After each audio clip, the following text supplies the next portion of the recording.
Hi, Chopin and Cordelia. I think that's a really, really good question. And do you know what? It's actually a question that I heard when I was a kid. Only it wasn't about the internet. It was just about television.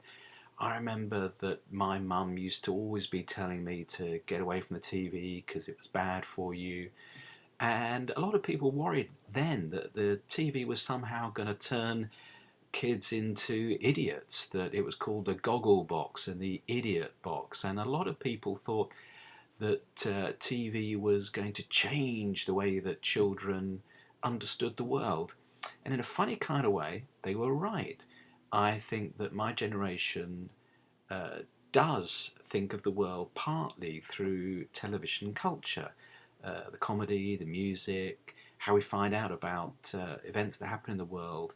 The dominant medium was television, but do you know what? We still played football, we still had friendships, we still went out and about, we still read books. So TV didn't destroy everything, but it did change things. And I think that parents are right to think about how their children use TV, how much they use TV.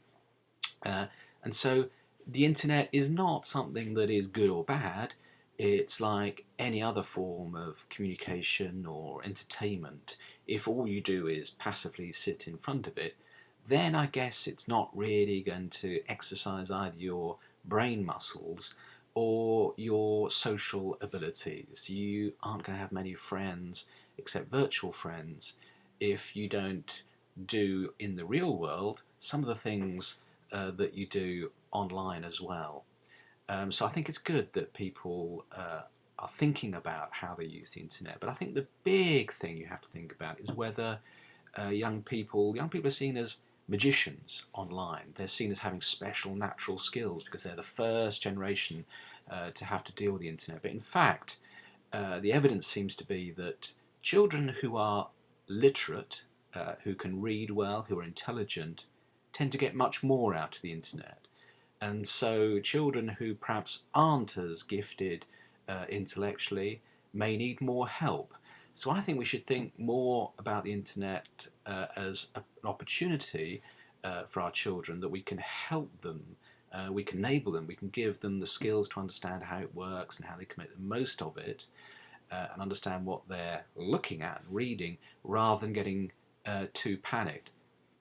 Now, your other question was perhaps even more serious, which is this idea about security on the internet. And of course, recently there's been a lot of scandals because information has gone missing. Government has lost information, and people's medical records or their financial records, sometimes banks are hacked into and bank records are lost. And I think this is a really serious thing, because if we want to live our lives using the internet, and it's so wonderful that I can use the webcam to communicate, I can go online to do my banking or to order books or to book a train ticket. But if I'm going to be able to do all those wonderful things, then they have to make it safe. So, generally speaking, I think the internet is pretty secure. Generally speaking, your information is pretty safe, but it's in everybody's interest to make sure that it stays that way so that we keep trust. But in the end, I'm afraid nothing is perfect, and don't let anybody kid you into thinking that computers are so clever or so safe that nothing can go wrong. And that's why, again, we have to be what I call media literate. You have to be able to understand the passwords, the security procedures that you have to go through. If we're going to get the best out of the internet, it's got to be secure. The other question you asked is a really good question. It's a really topical question. This stuff around freedom and privacy.